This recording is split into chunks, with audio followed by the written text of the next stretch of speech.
नमस्कार, मैं प्रतिभा कुमारी घाटशिला महाविद्यालय घाटशिला के हिंदी विभाग में अतिथि शिक्षक के रूप में कार्यरत हूँ। आज मैं स्नातक प्रतिष्ठा तृतीय वर्ष सेमेस्टर 5 DSC 1 खंड ख के अंतर्गत प्रेमचंद जी की प्रसिद्ध कहानी कफन के बारे में कुछ कहना चाहूँगी। कफन मुंशी प्रेमचंद जी द्वारा 1936 में रचित अंतिम कहानी है। यह कहानी घीसू माधव पिता पुत्र की संवेदनहीनता और भावात्मक क्रूरता की कहानी है। इस कहानी का प्रारंभ इस प्रकार होता है। झोपड़े के द्वार पर पिता और पुत्र दोनों एक बुझे हुए अलाव के सामने चुपचाप बैठे हुए हैं और अंदर बेटे की जवान बीबी बुधिया प्रसव वेदना में पछाड़ खा रही थी। रह रह कर उसके मुंह से ऐसी दिल हिला देने वाली आवाज़ निकलती थी कि दोनों कलेजा थाम लेते थे। जाड़ों की रात थी। प्रकृति सन्नाटे में डूबी हुई। सारा गांव अंधकार में लय हो गया था। घीसू ने कहा, मालूम होता है बचेगी नहीं। सारा दिन दौड़ते हो गया, जा देख तो आ।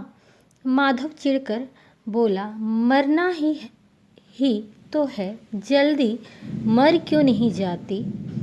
देख कर भी क्या कर लेगा वह? लगता है जैसे कहानी के प्रारंभ में ही बड़े सांकेतिक ढंग से प्रेमचंद जी इशारा कर रहे हैं और भाव का अंधकार में लय हो जाना मानो पूंजीवादी व्यवस्था का ही प्रगाढ़ होता हुआ अंधेरा है, जो सारे मानवीय मूल्यों, सद्भाव और आत्मीयता को रौंदता हुआ निर्मम भाव से बढ़ता जा रहा है। इसी और बुधिया ने घर को एक व्यवस्था दी थी। पिसाई करके या घास छीलकर वह इन दोनों बेगैरतों का पेट भर रही थी और आज ये दोनों निकम्मे पिता पुत्र इंतजार में हैं कि वह मर जाए तो आराम से सोएं। आकाश प्रीति पर जिंदा रहने वाले बाप बेटे के लिए भुने हुए आलूओं की कीमत उस मरती हुई औरत से ज़्यादा है। उनमें कोई भी इस डर से बुधिया को देखने नहीं जाना चाहता कि उनके जाने पर दूसरा आदमी सारे आलू खा जाएगा। हलक और तालू जल जाने की चिंता किए बिना जिस तेजी से वे गर्म आलू खा रहे हैं, उससे उनकी मारक गरीबी का अनुमान सहज ही हो जाता है। यह विसंगति कहानी की संपूर्ण संरचना के साथ विडंबनात्मक ढंग से जुड़ी हुई है। घीसू को 20 साल पहले ठाकुर की बारात याद आती है, जिसमें कई प्रकार के स्वादिष्ट व्यंजन शामिल थे।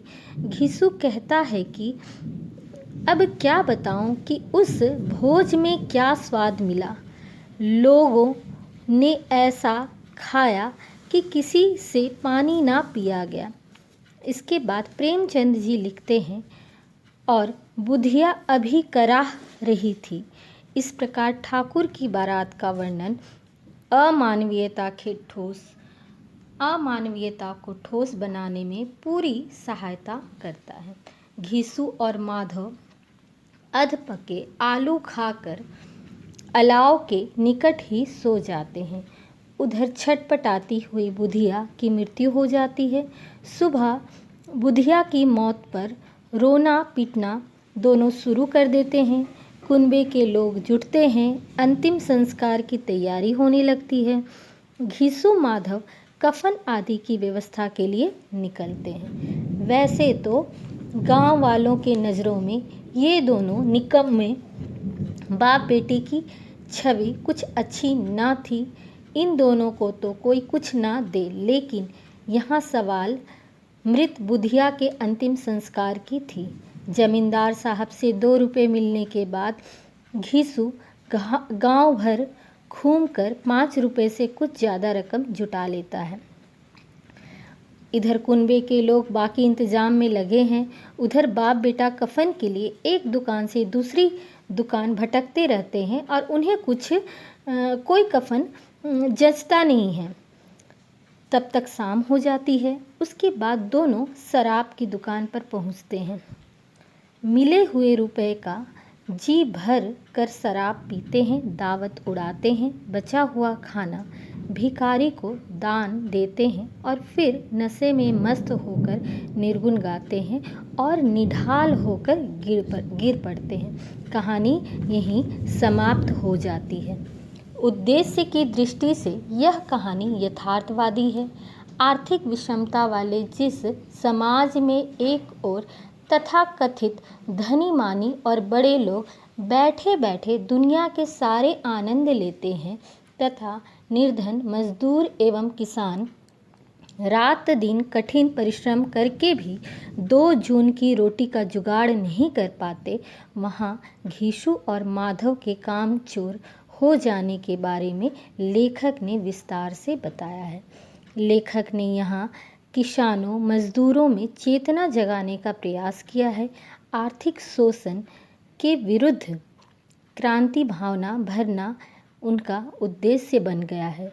गरीबी व्यक्ति को किस स्तर तक संवेदन शून्य और जड़ बना सकती है, घीसू और माधव इसके ज्वलंत उदाहरण हैं। किसी भी सभ्य समाज को आर्थिक स्थिति की ऐसी विषमता चिंतनशील प्राणी को सोचने पर अवश्य बाध्य करेगी।